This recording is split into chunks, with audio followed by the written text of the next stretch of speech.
Perhaps you'd be so kind as to do some digging. 007. Mom, I thought you'd never ask.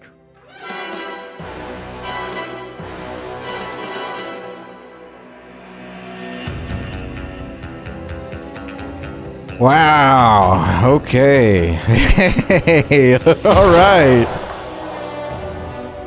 Fuck yeah, dude. James Bond will return.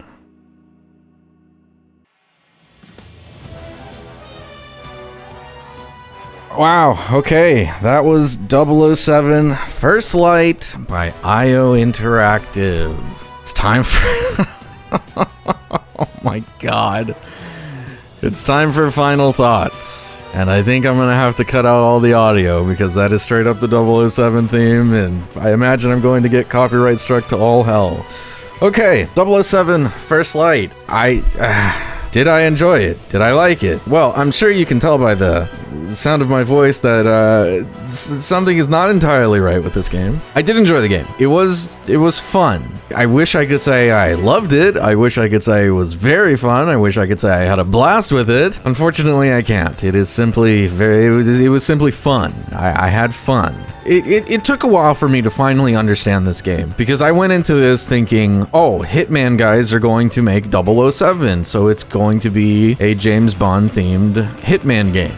It is not. That is the mentality I came in with, and that it's because I fundamentally did not understand 007. I fundamentally did not understand James Bond. And now I do. Relatively early on, I had looked up, is James Bond supposed to be a stealthy person? No, he's not. And I spoke to my buddy about this, and I'll put it the way he put it, which is apparently a known way that is put. James Bond is the most famous spy, which means he is the worst spy. He is not. Spies are not supposed to be famous. Duh. He typically goes in, well, you know, not that he goes in guns blazing, but he certainly comes out guns blazing. And that's what I didn't understand. And that's my fault. Once I realized that, once I looked it up, once I, got a handle of who exactly James Bond is, at that point, that's when I started to enjoy the game. Now, even before that, I was like, okay, this isn't Hitman. I shouldn't think that this is Hitman. Yes, I'm going to constantly, compare and contrast, but ultimately, I need to understand that this is not Hitman. So with that realization and the realization of who James Bond really is, that's when I really started to enjoy the game. I started to, started playing it for its own merits, for what it is, not for what I wanted it to be. I also find it weird that pre-release, IO just kept, if they got so many wish lists, we would get this outfit, that skin for this gadget and whatnot. And that's what really threw me off as well, because outfits are really, that is straight up a Hitman thing and not really a 007 thing. He's not about like changing outfits, and I mean, fuck, maybe he is. Like I said during the playthrough, I only watched about half of GoldenEye, and then I played GoldenEye when I was fucking child. I think I'm under the impression that he's like, yes, he does wear different outfits, but that's not his thing. He doesn't like go undercover with whatever the fuck outfits to sneak around and whatnot. So the fact that IO did that pre-release did not help my perception of what this game actually was. Besides all of that, we're beyond that now. After that, I did really start enjoying the game, but there were a lot of moments that just didn't make sense, that gameplay wise didn't make fucking sense. For example, sneaking around. And this is what I mean by like, I kept comparing to Hitman. Whenever there were things to throw, when you're sneaking around, when there are things to throw, Bond will just grab it and chuck the ever-living shit out of that item towards an enemy's face. Why in the world would I do that if I am trying to sneak around, but I am also given the option to throw something? I would safely assume, I would grab the item and throw it to a spot to distract an enemy. That did not happen. There was a point early on where there was a cart. James Bond, fucking ever-loving, like Leonidas, kicks the goddamn cart into fucking oblivion. It takes you completely out of cover. Why the fuck would I kick my assumption, and it's a safe assumption because I'm sneaking around, is that I would push the cart and then they would distract the enemy. No, Leonidas kick into oblivion. There's a lot of moments where there's so much walkie-talkie moments, and like I said during the playthrough, even when there is no talkie moments, there is a lot of walkie moments that absolutely does not require you to walkie. There is so much light joggy moments that doesn't make sense. There are so many moments in this game that it does not make sense why you can't just fucking run. Really, there's no reason why the game shouldn't let you just run in general. It's one of the most infuriating things about this game, and that's what made it so unnecessarily slow, to the point where and there were a lot of crashes. I want to say there was like 4 or 5 crashes throughout this playthrough that were just unbelievably annoying, like to the point where I think all but one of the crashes I just straight up just ended the session there, because I couldn't deal with how slow the game was, and then to have to also deal with crashes, which typically happened, honestly, it might have 100% only happened during cutscenes, and that's super annoying, because then I'd have to watch the cutscene up to a certain point, and then finally I get to the brand new stuff. Like, okay, you know, not everyone deals with crashes, and then obviously, you know, they're gonna take care of crashes. It is what it is, but it's that mixed with everything else that made it just unbearably annoying. It's not that I wasn't expecting walkie-talkie moments. I absolutely was. I would, you know, this was a very narrative heavy game. I went into it expecting that, but like I said, it's all the moments that were less talkie and just walkie, and you couldn't do anything about that. It's fucking infuriating. All the gameplay moments that just straight up didn't make sense, infuriating. If we focus past all those annoyances, gameplay, I guess we're gonna get into more annoyances. Gameplay, I think the most annoying part about gameplay is the fact that if I want to shoot, I have to be I can't be like up close to their face and shoot. If I want to grab something, I better hope to God that the enemy is nowhere near the weapon that I want to grab. There was so many instances where that got in the way, and that was, again, fucking infuriating. I think. Oh no. I have more. I have more complaints. Ultra wide cutscenes. Why make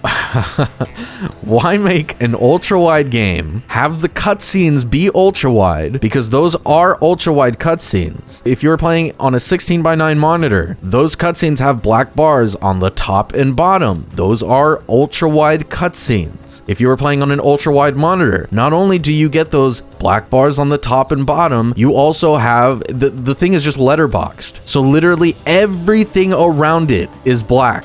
There's just empty space. Why?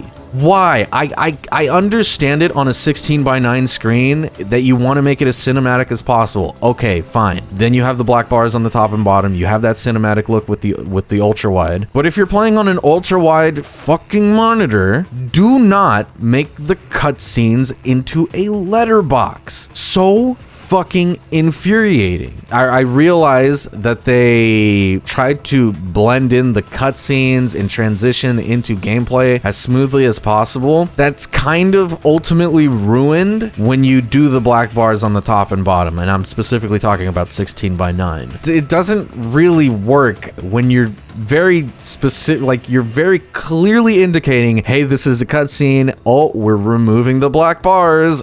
It's gameplay now. It doesn't work. It doesn't work unless you're wanting to make it clear that, hey, this is cutscene and now we're leaning into gameplay. Get ready to maybe do a QTE or something. In any case, it doesn't make sense, because there's plenty of cutscenes that were in full screen, no bars, no letterboxing, no nothing, that'll suddenly hit you with a QTE. That happened plenty of times. So then you got to question, what is the point of the black bars? What is the point of letterbox? It works even less with ultra wide. It just doesn't make sense in ultra wide, and that was maybe the most infuriating part. There were a ton of infuriating things about this game, but that was probably the most infuriating part. I don't know. There's so much that was annoying with this game. I think that's it in terms of my annoyances. What did I like? The gameplay, once I realized, hey, this isn't Hitman, the gameplay was fun. I enjoyed it a lot. The story was good. I enjoyed it a lot. The characters, a lot of characters, a lot of fun. I liked most of them.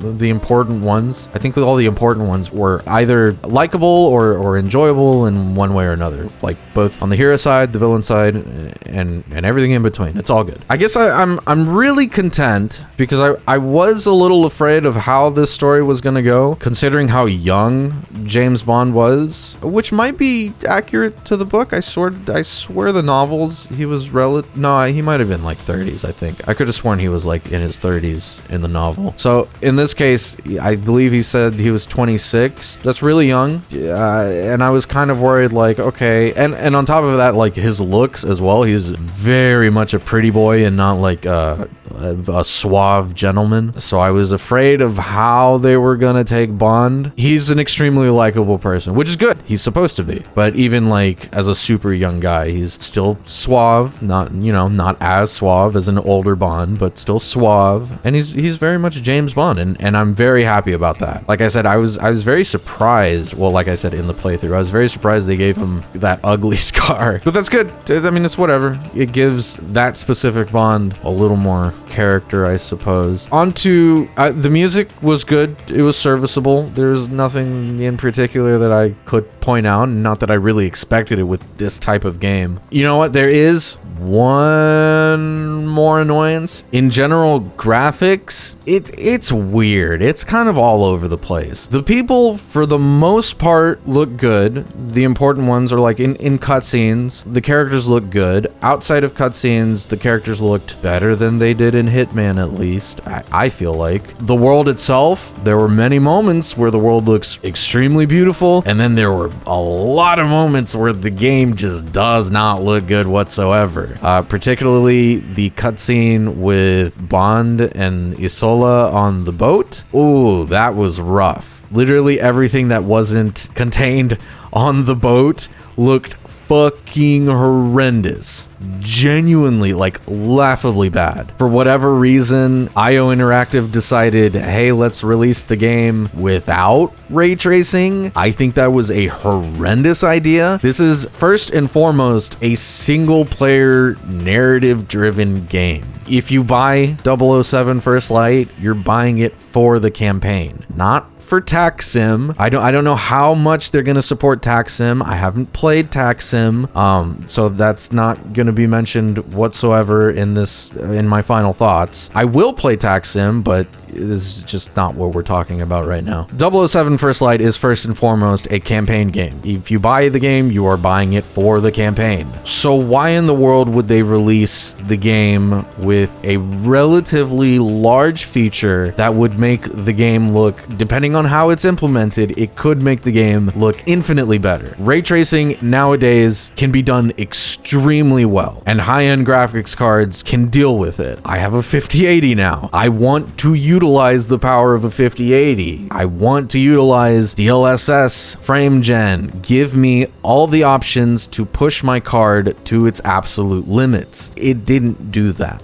Despite even giving you the option of ×6 frame gen, which at the start of this playthrough, I heard about it and I was like, no way. And then I started this game and I was like, oh shit, ×6 frame gen. Okay, that is in fact a thing. I have no reason to use it. I mean, to be fair, I am playing on a 3440 by 1440, 21 by 9 screen, which by no means is like super easy, like anything can run on it. Any graphics card can run whatever the fuck on it. It'll still push graphics cards quite a bit. And from my experience, the power it takes to run on that sort of screen is comparable to like a 16 by 9 4K screen. Now, I will say, even without ray tracing, like 90% of the game the lighting looks fucking fantastic. Oh man, that's not even to mention that this game has real fucking mirrors in it. That genuinely blew my freaking mind. But yeah, there were tons of moments where the lighting genuinely looked amazing without ray tracing. I would have loved to have seen what exactly they would have done with ray tracing. Why that wasn't at launch, why they didn't delay the game for ray tracing to be ready for their narrative focused freaking campaign game is beyond me. Oh, and before I forget, oh God, before I forget, all the driving sections, they were entertaining up to a certain point. Every single driving section had long stretches where nothing would happen. No dialogue, you're never catching up to whatever it is you're chasing. No ramping off of anything. It literally just sections where nothing is happening. These are such railroaded sections, and honestly, the most annoying part is that you never catch up to the enemy. So it's genuinely just moments where the game just needs an excuse to get from one point to another. But at that point, it's just like, why make them as long as they are? Why have stretches where literally nothing happens? And you might even notice that it feels like, at times, it feels like the game is controlling itself. Every driving moment is genuinely just like a novelty that wears off real fast. All right, look, honestly, I'm kind of done. I think I'm gonna play Taxim on my own. I don't think I'm gonna cover it on the channel. At this point, I want to enjoy the game.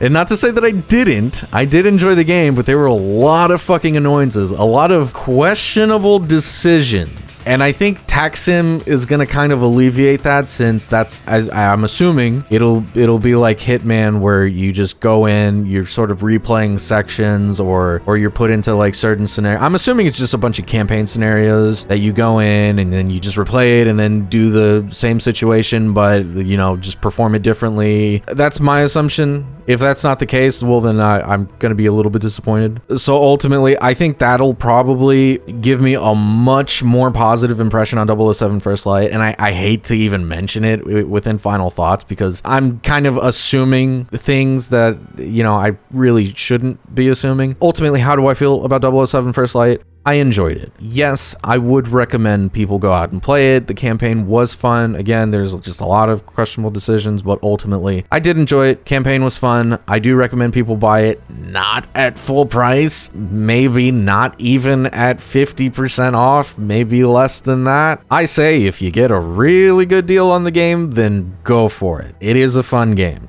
Do I regret paying the ever so slightly discount price, because I always get my keys from third-party sellers or places like Fanatical or Green Man or stuff like that? Do I regret paying near full price? No, I don't. Like I said, I did enjoy the game. I don't regret the purchase. I'm gonna go into Taxim, and I'm more than positive I'll enjoy that. But to anyone who wasn't here already at launch, I say just wait for a deep sale, then get it, then enjoy it. So that's it from me, folks. We finally earned the number. If you enjoyed the video, please consider subscribing or becoming a member of the channel, and follow me on Twitch for more of my shenanigans. Most importantly, hit up the Discord where you can keep up with all my projects, uploads, and live streams. I hope to see you there. Thank you so much for watching.